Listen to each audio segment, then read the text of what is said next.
오늘 일부 예배 때 이제 입교를 하였는데요. 우리 자녀들 7명이 입교했습니다. 입교는 이제 어렸을 때 부모의 신앙을 따라서 유아 세례, 어렸을 때 세례를 받고 장성하여서 자기의 입으로 자기 의지를 가지고 예수는 그리스도다 이렇게 고백하는 그런 사람들에게 성도들이 신앙 공동체 안에서 그 고백을 받아들이고 인정하는 예식이 입교입니다. 세례와 같은 의미라고 보시면 되겠습니다. 우리가 이제 세례를 이야기할 때 또 다른 표현이 침례가 있습니다. 세례는 물을 뿌려서 머리에 이렇게 뿌리는 것이고요. 침례는 물 속에 온몸이 들어갔다 나오는 이게 이제 침례입니다. 그러니까 세례의 다른 방법이라 이렇게 보시면 돼요. 성경에서는 어떤 방법이 맞는 거냐에 대한 이야기를 하고 있지는 않습니다.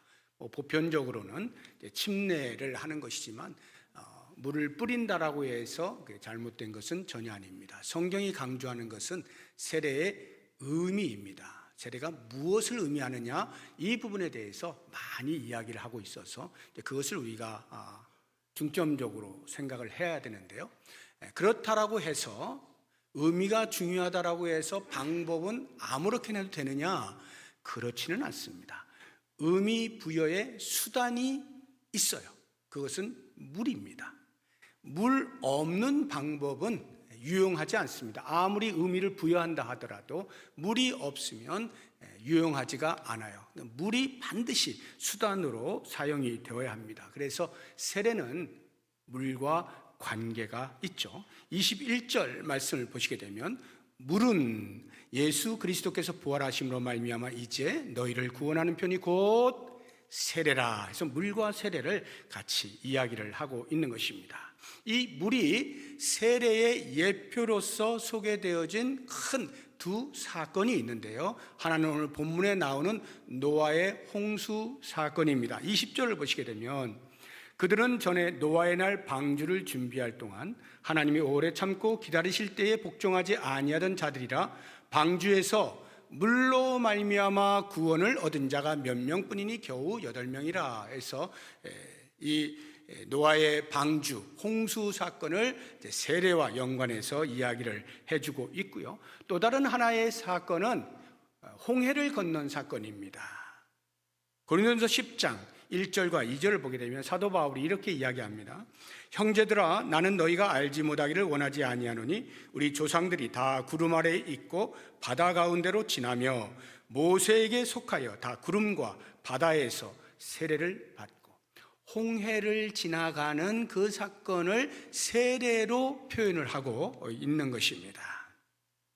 이 두 사건의 핵심은 물로부터 구원을 받는다 하는 것입니다. 그런데 이 물로부터 구원을 받는다는 말이 좀 오해가 될 만한 표현이 오늘 본문에 나오는데 한번 보시죠. 20절에 보게 되면 뒷부분에 물로 말미암아 구원을 얻은 자가 이렇게 돼 있죠.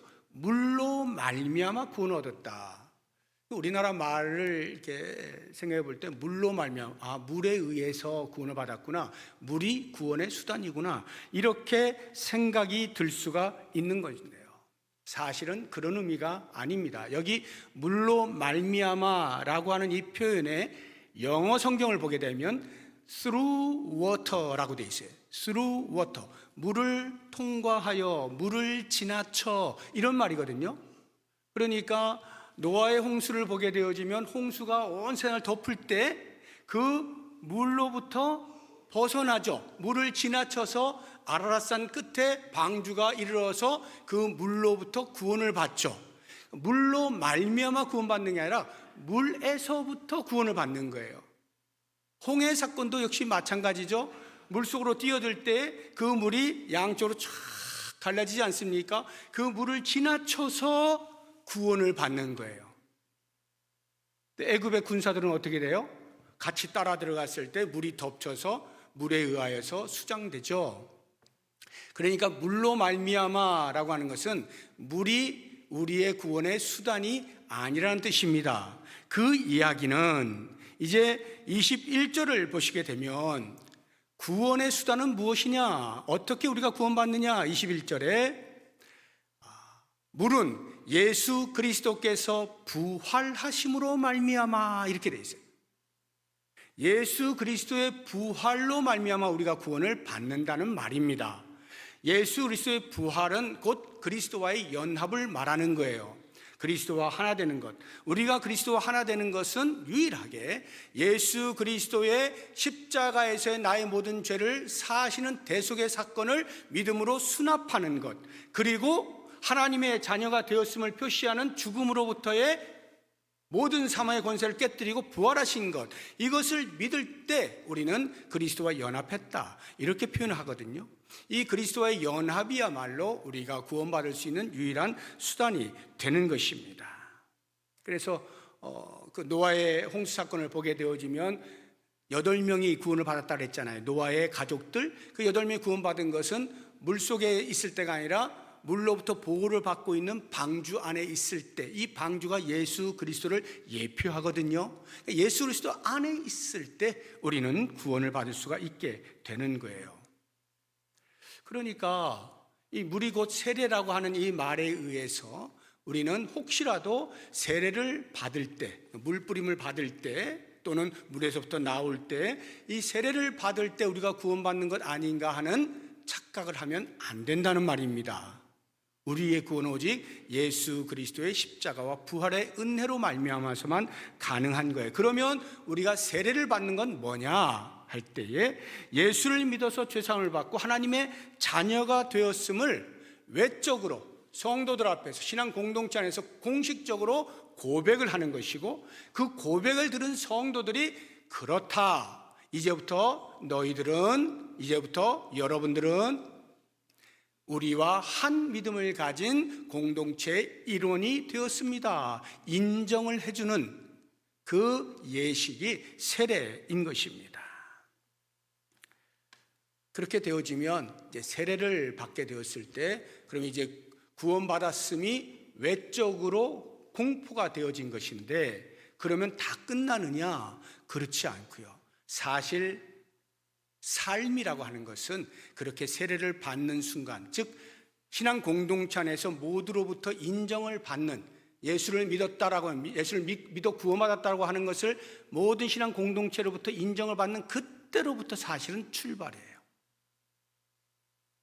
어떤 출발이냐면 천국을 향하여 가는 출발선에 섰다라고 보는 겁니다. 천국을 향하여 가는 것을 가리켜서 순례라고 하면 우리 모두는 다 순례자인 것이죠. 그런데 말씀을 드린 것처럼 천국을 향해 가는 거예요. 아무데나 그냥 가면 순례자가 아니고요. 천국을, 분명한 목표가 있어요.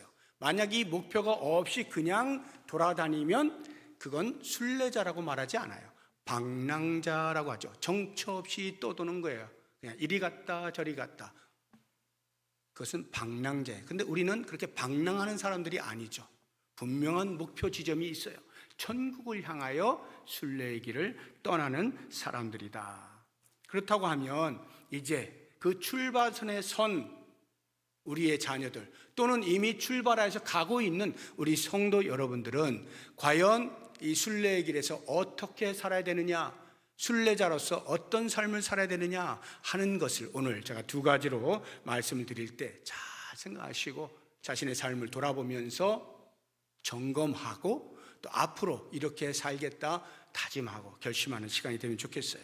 2가지인데요. 첫째는 성화의 길을 걷는 자를 가리켜서 순례자라래요. 천국 순례자는 성화의 길을 걷습니다. 성화, 점점 더 거룩하게 나아가는 그런 삶을 사는 사람입니다. 우리 일반 사람들, 자연인과 예수 믿는 사람과 구별을 어떻게 합니까? 외견상으로는 구별이 안 돼요. 생긴 거 다 비슷비슷합니다. 먹고 자고 돈 벌고 취미생활하고 등등등 거의 다 비슷해요. 그러면 무엇으로 구별할 수 있습니까? 교회 다니면 천국 순례자고, 교회를 안 나오면 그냥 일반 자연인이고, 물론 외적으로는 그렇게 구별할 수는 있겠습니다만 저는 정확한 구별이라고 생각지는 않습니다. 왜냐? 교회를 나온다고 해서 전부 순례자의 삶을 살진 않아요. 교회를 나온다고 해서 전부 성화의 길을 걷고 있지는 않습니다. 천국 순례자는 반드시 거룩을 추구해야 돼요. 그래서 자연인과 순례자의 구별을 위한 명확한 제시는 거룩에 있다고 봅니다. 거룩을 얼마나 사모하는가, 거룩을 얼마나 추구하는가, 얼마나 거룩하게 되려고 노력하는가, 이것으로 구별을 할 수가 있는 것입니다. 왜냐? 순례의 길은요, 전부 죄와의 싸움, 영적 싸움터거든요. 우리의 주변을 보십시오. 온갖 죄들이 우리의 주변에서 우리를 무너뜨리려고 하지 않습니까? 그런 데에서 영적인 전쟁을 치러 나가는 사람들이 천국 순례자예요. 그래서 이러한 영적 전쟁에서 승리할 수 있는 길, 그 첫 걸음은 깨어있는 겁니다. 깨어있지 아니하면 그냥 잡혀 먹는 거예요. 예수님께서 제자들에게, 당신에게 모여든 사람들에게 경고의 말씀을 주시는 거예요. 누가복음 21장 보시면 34절 이하에 너희는 스스로 조심하라. 그렇지 않으면 방탕함과 술취함과 생활의 염려로 마음이 둔하여지고 뜻밖의 그날이, 예수께서 다시 오시는 그날이 덫과 같이 너희에게 임하리라. 이날은 온 지구상에 거하는 모든 사람에게 임하리라. 이러므로 너희는 장차 올 이 모든 일을 등이 피하고 인자 앞에 서도록 어떻게 하라고요? 항상 기도하고 깨어 있으라. 깨어 있어야 돼요. 깨어 있지 않으면 잡혀 먹는다고요. 이 표현을 직접적으로 베드로가 이렇게 표현을 해 놓았습니다. 베드로전서 5장 8절을 보시게 되면 근신하라, 깨어라. 너희 대적 마귀가 우는 사자같이 두루다니며 삼킬 자를 찾나니. 마귀가 예수 안 믿는 사람 삼키러 다니지 않습니다. 그냥 놔도 돼요. 그런 사람 그냥 놔둬도 알아서 그냥 갈 곳이 있잖아요. 굳이 신경 쓸 필요 없어요. 마귀가 신경 쓰는 건 누굴까요? 예수 믿는 사람이죠. 신앙 공동체 안에 있는 사람입니다. 천국 순례자라고 하는 사람들이에요. 그런 사람들을 두루두루 찾아가면서 마치 배가 고픈 사자가 움켜쥐듯이 넘어뜨리려고, 잡아먹으려고 한다는 것이죠. 어떻게 해요? 죄에 대하여 둔감하게 살면 잡혀먹는 거죠. 영적인 전쟁이 일어나는 줄도 모르고 그냥 영적으로 졸고 앉아 있으면 그렇게 잡혀먹는 것이죠. 승리하기 위해서는 반드시 깨어 있어야 돼요. 깨어 있으려면 기도해야 돼요. 기도하면서 깨어 있는 거예요. 정신을 차리는 거예요. 근신하는 거예요. 우리는 이미 예수님이 십자가에서 못 박혀 죽으심으로 우리의 모든 죄가 다 사해진 것 아닌가? 뭘 또 계속 죄와 더불어 싸우나? 이런 생각을 혹시 하시는 분 계실는지 모르겠어요. 종종 그렇게 이야기하는 이단들이 있으니까 더 혼란스러워요. 구원파라든가 워치만 리, 이런 사람들, 지방교회 이런 사람들이 하는 이야기 중에 하나가 완전 성화론이거든요. 예수를 믿으면 모든 죄로부터 해방이 된 것이기 때문에 더 이상 죄에 대하여 근심할 필요가 없다라는 이야기입니다. 근데 과연 그럴까요? 성경은 그렇게 이야기한 적이 한 번도 없습니다. 우리는 십자가의 은혜로 죄로부터 사함을 받고 하나님의 아들이라고 하는 신분을 얻었어요. 그럼에도 여전히 우리는 죄에 노출되어져서 우리가 정신을 차리지 아니하면, 졸고 있으면 죄에 잡혀 먹게 된다라고 성경은 곳곳에서 우리에게 이야기를 해주고 있습니다. 사도 바울이 로마 교회 성도들에게 한 말을 한번 들어보죠. 로마서 6장 1절 이하에 보면 그런즉 우리가 무슨 말을 하리요? 은혜를 더하게 하려고 죄에 거하겠느냐? 그럴 수 없느니라. 죄에 대하여 죽은 우리가 어찌 그 가운데 더 살리요? 무릇 그리스도 예수와 합하여 세례를 받은 우리는 그의 죽으심과 합하여 세례를 받은 줄을 알지 못하느냐? 죄에 대하여 죽은 자라는 거예요. 그래서 죄를 안 짓는다는 말이 아닙니다. 죄를 짓지 않도록 계속해서 깨어서 경계해야 된다는 것이고 죄를 극복해 내야 된다는 거예요. 이것이 우리에게 주어지는 말씀입니다. 그래서 신앙 공동체 안에 있다는 이 자체가 우리의 구원을 100% 보장해 주는 것은 아니에요. 아쉽게도. 실제로 성경에 보게 되면요, 믿음이 깨어진 사람들 있습니다. 한번 보시죠.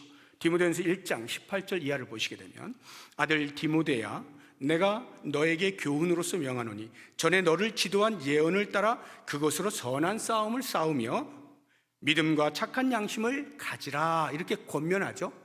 그리고 그 뒤를 보시면 여기 어떤 이들은 신앙 공동체 안에 있는 사람 가운데 어떤 이들이에요.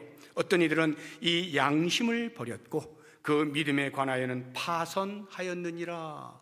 믿음이 깨어졌다는 거예요. 배가 깨지듯이 깨어졌다는 거예요. 그리고 그 다음 절을 보게 되면 사람 이름 2명이 등장을 합니다.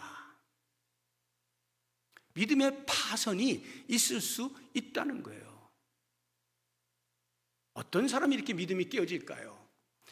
살았다 하는 이름은 가졌지만 사실상은 죽은 자들이죠.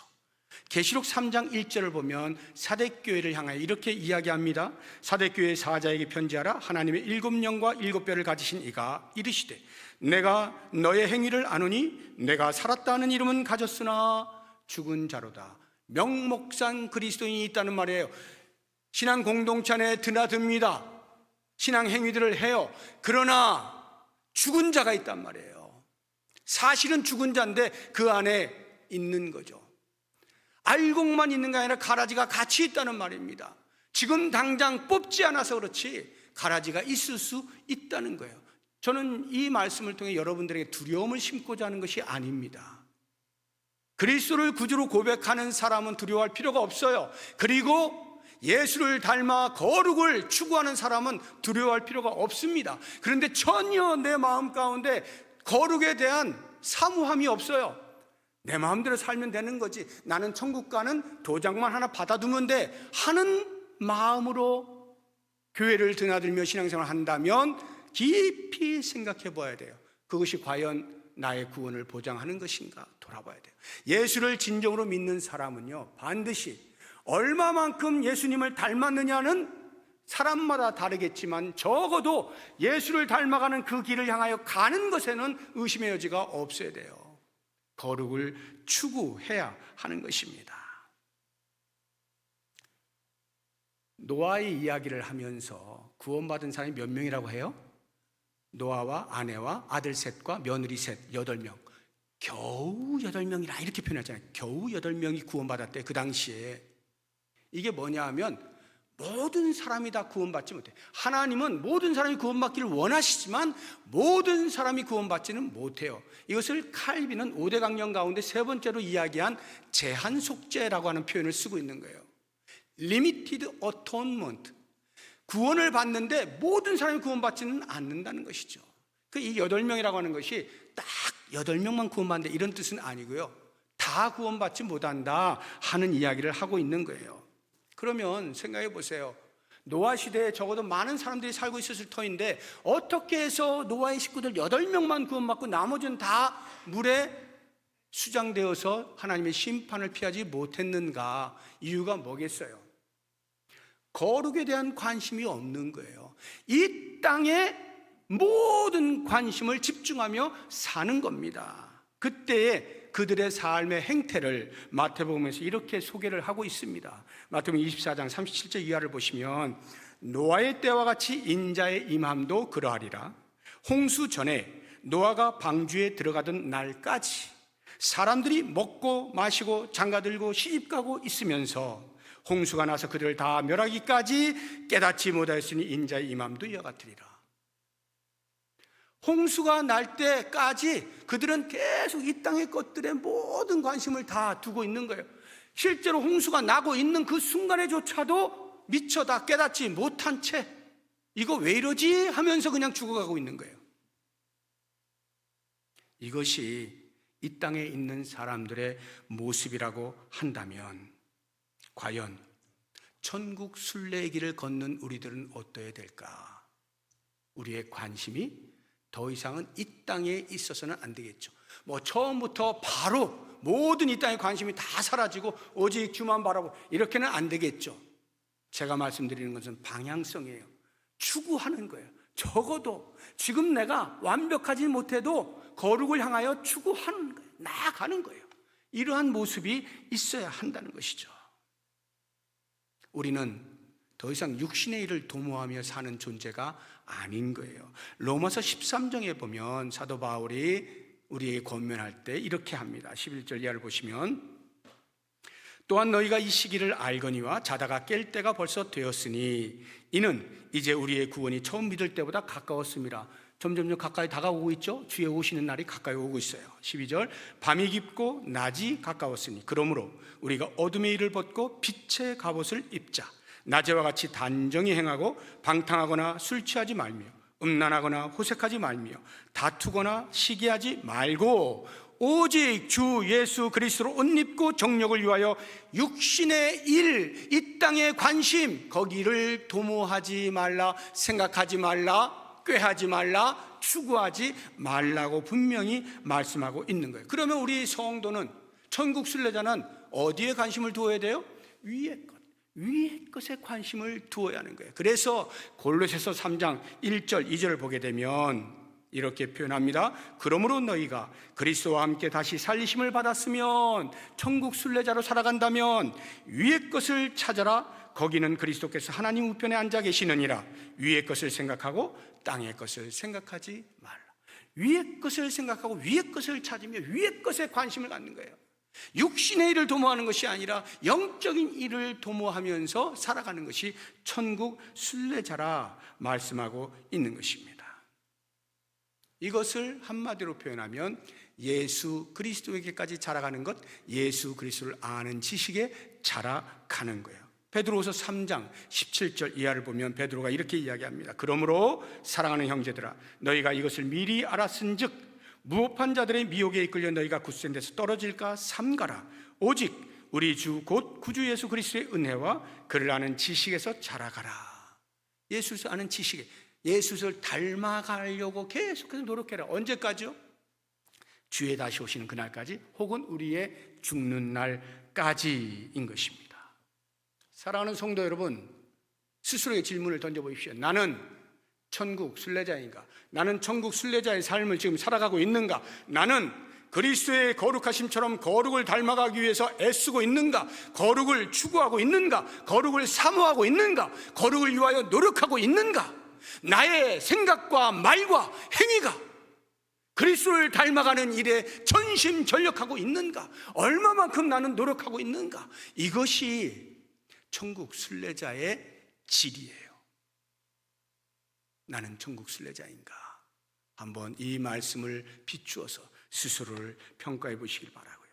두 번째로, 천국 순례자의 삶, 천국의 순례의 길이라고 하는 것은요, 하나님께서 나에게 맡기신 사명의 길을 걷는 사람이에요.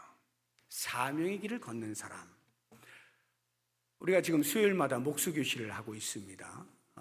목적이 이끄는 삶이라고 하는 교재를 가지고 하나님께서 우리에게 심어놓으신 목적들을 발견해 가고 있습니다. 이제 한 5주 정도밖에 남지 않았는데요,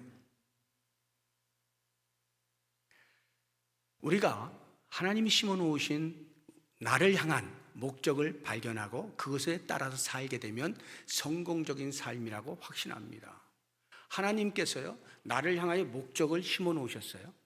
나는 그 목적을 발견하고 하나님을 향하여 사명을 감당해요.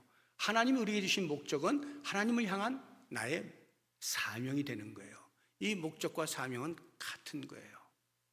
그래서 이 사명에 대해서 누구보다도 뚜렷하게 자기의 사명을 감당했던 사도 바울은 이렇게 자신의 사명관을 우리에게 소개하고 있습니다. 빌립보서 3장 13절 이하를 보시면, 형제들아, 나는 아직 내가 잡은 줄로 여기지 아니하고 오직 한 일, 즉 뒤에 있는 것은 잊어버리고 앞에 있는 것을 잡으려고 표대를 향하여 그리스도 예수 안에서 하나님이 위해서 부르신 부름의 상을 위하여 달려가노라. 뒤에 내가 과거에 했던 것들, 그런 거 다 놓고 나는 아직도 사명이 완수되어지지 않았으므로 그 완수를 향하여 앞만 바라보고 계속 달려가겠다 하는 이야기를 하는 것입니다.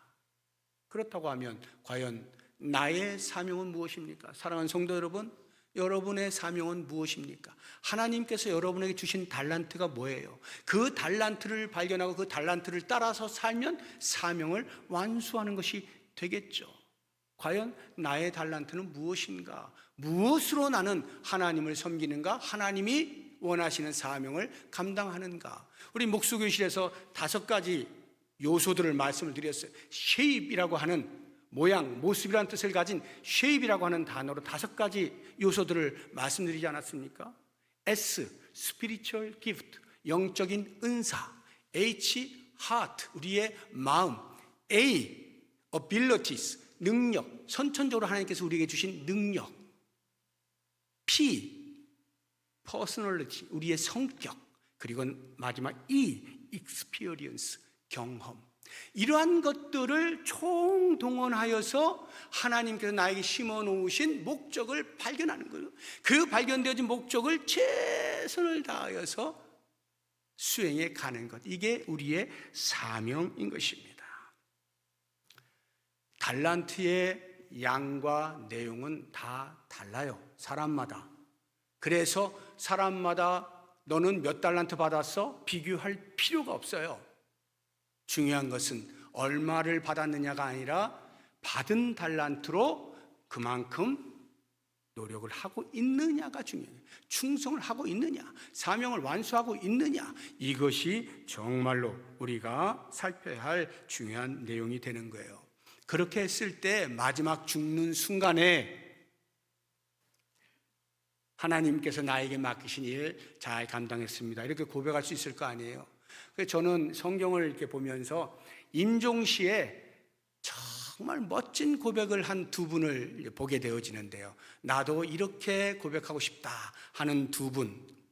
한 분은 예수님이에요. 예수님께서 십자가에 못 박혀 죽으실 때에 하나님 아버지께서 당신을 이 세상에 보내시고 온 인류의 죄를 대속하여 십자가에 못 박아 죽게 하시는 그 사명을 완전히 마치시게 될 때 고백한 말씀, 요한복음 19장 30절을 보게 되면 다 이루었다, 다 이루었다. 하나님께서 당신에게 하라고 하신 사명 다 이루었다. 그리고 운명하시잖아요. 또 한 사람이 있어요. 사도 바울입니다. 디모데후서 4장 7절을 보시면 임종시는 아니지만 거의 이제 죽음을 앞두고 있는 그때입니다. 나는 선한 싸움을 싸우고 나의 달려갈 길을 마치고 믿음을 지켰다. 저는 죽기 전에 죄송합니다. 저보다 연세 많으신 분들에게 자꾸 죽음 이야기를 해서 죄송한데, 저는 죽음을 많이 생각하는 사람이에요. 목사이기 때문에도 그렇고, 저는 언제 불려갈지 모르잖아요. 가는 게 순서가 없잖아요. 그러니까 언제 불려갈지 모르기 때문에 늘 죽음을 생각하는데, 죽기 직전에 내 의식을 가지고 내 정신 차린 상태에서 이 고백하고 죽으면 좋겠다 하는 마음이 늘 있어요. 다 이루었다. 나는 믿음을 지키고 선한 싸움을 싸우고 달려갈 길을 다 마쳤다. 사명을 완수했다. 이렇게 고백하고 하나님의 부름을 받으면 좋겠어요. 이게 제 소망이에요. 여러분들도 그렇지 않습니까? 여러분이 한평생을 살면서 예수 그리스도를 만나 구원이 무엇인가를 알게 되어지고 천국을 소망하며 사는 천국의 순례자로 살아가게 되어질 때에 더 이상 이 땅의 것들로 일희일비하는 것이 아니라 영원한 하늘나라를 바라보면서 준비하는 삶으로 살아가게 되어질 때에 마지막 이 땅의 시간을 마치면서 우리가 고백하고 싶은 내용 뭡니까? 저는 이거라고 생각해요.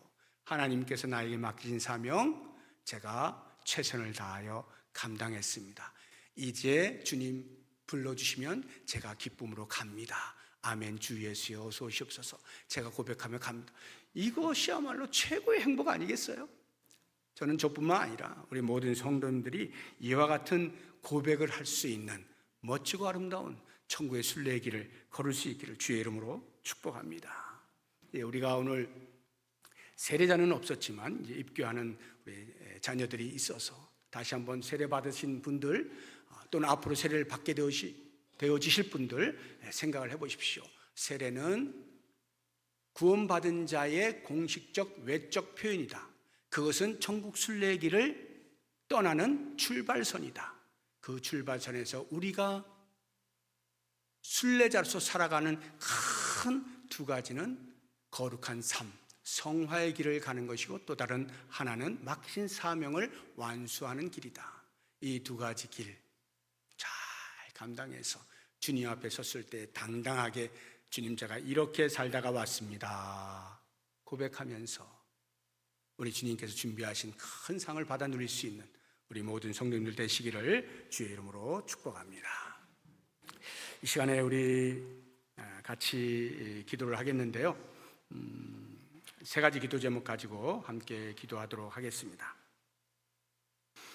오늘 7명의 자녀가 입교를 하게 되었는데 천국에 이를 때까지 그들이 승리의 삶을 살 수 있도록 도와주옵소서, 그들과 동행하여 주옵소서, 이렇게 기도해 주시고요. 이제 천국의 순례자로 깨어 기도하면서 죄와 싸워 이기게 하시고 점점 더 예수님을 닮아가게 해주십시오 기도하시고요.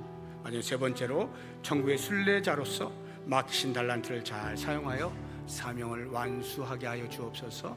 이와 같은 기도의 제목으로 다 함께 통성으로 기도하겠습니다. 하나님 아버지, 감사합니다. 오늘 우리의 자녀들 가운데 부모의 신앙을 따라서 유아 세례 받았던 친구들이 이제 장성하여 자신의 의지로, 자신의 입술로 예수는 그리스도라 고백하며 입교할 수 있게 해주신 것 감사합니다. 천국 순례자로서의 출발선에 서서 나아갈 때에 힘들고 어려운 일들이 있을 때마다 도우시고 건져주시고 동행하여 주셔서 끝까지 완주할 수 있도록 은혜를 베풀어 주시기를 간절히 소망합니다. 우리가 모두 천국의 순례자로 살아갈 때에 혹시라도 우리도 모르는 사이에 지치고 피곤하여서 영적으로 잠들고 있지는 아니하였는지 돌아보면서 깨어 기도할 수 있도록 도와주시고 죄와 싸워서 승리하는 삶을 살게 할 수 있도록 도와주시고 예수 그리스도를 닮아가는, 그리스도를 아는 지식에 자라갈 수 있는 우리의 삶이 되도록 인도하여 주시기를 원합니다.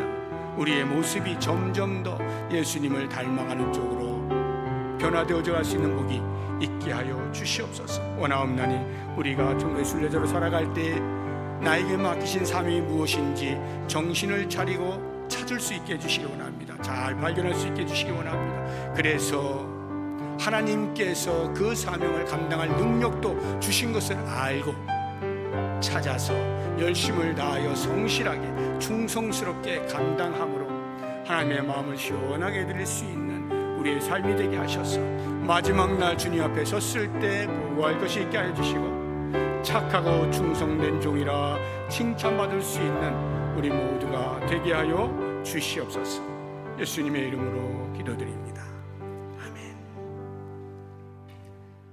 하나님 아버지, 감사합니다. 천국을 향하여 가고 있는 순례자들로서 우리가 어떠한 삶을 살아야 할지 말씀을 통하여 도전받게 하시니 감사합니다. 마음에 잘 새기고 순종함으로 주 앞에 섰을 때에 당당하게 보고할 수 있는 복이 있게 하여 주옵소서. 보고할 때 주님으로부터 잘했다, 착하고 충성된 종이라 칭찬을 받으며 준비해 놓으신 큰 상급 받아 누릴 수 있는 우리 모두가 되게 하여 주옵소서. 예수님의 이름으로 기도드립니다. 아멘.